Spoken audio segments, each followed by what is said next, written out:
നമസ്കാരം, ഞാൻ ഡോക്ടർ വിസ്മയ ദാമോദരൻ. നമ്മൾ ഇന്ന് ചർച്ച ചെയ്യുന്നത് മൈഗ്രെയിനുമായിട്ട് ബന്ധപ്പെട്ടിട്ട്, അതായത് നമ്മൾ ആകെ മൊത്തം ഒരു കണക്കെടുക്കുമ്പോൾ സ്ത്രീകൾക്കാണ് പുരുഷന്മാരെ അപേക്ഷിച്ച് മൈഗ്രെയിൻ വരാനുള്ള കാരണങ്ങൾ കൂടുതലായിട്ട് കാണുന്നത്. അതായത് ഒരു 70% സ്ത്രീകളിലാണ് മൈഗ്രെയിൻ കൂടുതലായിട്ടുള്ളത്. കാരണങ്ങൾ എന്താണെന്നല്ല, നമ്മളെ ഹോർമോണൽ ഇംബാലൻസ് കൊണ്ടുവരാം, അതുപോലെ തന്നെ ദഹനവുമായി ബന്ധപ്പെട്ട് വരാം. അതായത് നമ്മുടെ അടുത്ത് ഒരു പേഷ്യന്റ് വരികയാണെങ്കിൽ നമ്മൾ ആദ്യം ചോദിക്കുക പീരിയഡ്സ് റെഗുലർ ആണോ. പീരിയഡ്സ് റെഗുലർ അല്ല എങ്കിൽ നമ്മൾ ആദ്യം ചിന്തിക്കേണ്ട കാര്യം ഹോർമോണൽ ഇംബാലൻസ് കൊണ്ടാണ് ഇവർക്ക് മൈഗ്രെയിനിലെ ലക്ഷണങ്ങൾ കണ്ടുവരുന്നത്. രണ്ടാമത്, ഇനിയിപ്പോൾ ഈ പീരിയഡ്സ് ഒക്കെ റെഗുലർ ആണെങ്കിൽ നമ്മൾ നെക്സ്റ്റ് ചോദ്യങ്ങൾ ചോദിക്കുന്നത് എന്താണെന്ന് വെച്ചാൽ ദഹനവുമായിട്ട് ബന്ധപ്പെട്ട് നെഞ്ചരിച്ചിലുണ്ടോ, പുളിച്ചുതേട്ടലുണ്ടോ. അതായത് ഇതൊക്കെ ഒരു ദഹനവുമായിട്ട് ബന്ധപ്പെട്ട് ബുദ്ധിമുട്ടുന്ന ഒരാളാണെങ്കിൽ ദഹനരസത്തിന്റെ ഉൽപാദനം കുറഞ്ഞതുകൊണ്ട് തന്നെ ദഹനം പ്രോപ്പറായിട്ട് നടക്കുന്നില്ല, അതുകൊണ്ട് മൈഗ്രെയിൻ വരാനുള്ള സാധ്യത വളരെയധികം കൂടുതലാണ്.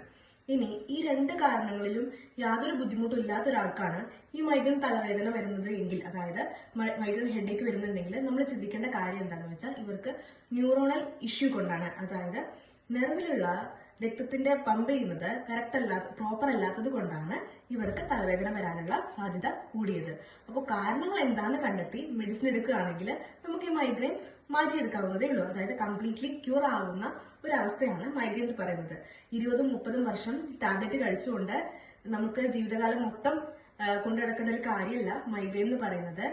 തലവേദന ആയതുകൊണ്ട് വെയിലത്ത് പോകാൻ പറ്റുന്നില്ല, ഭക്ഷണം സ്കിപ്പ് ചെയ്യുമ്പോൾ തലവേദന വരുന്നു, സൗണ്ട് കേൾക്കുമ്പോൾ തലവേദന വരുന്നു. ഇതിനൊക്കെ തന്നെ കാരണങ്ങൾ എന്താണെന്ന് അറിഞ്ഞ് മെഡിസിൻ എടുക്കുകയാണെങ്കിൽ നമുക്കിത് കംപ്ലീറ്റ്ലി ക്യൂർ ചെയ്യാൻ പറ്റും കേട്ടോ. താങ്ക്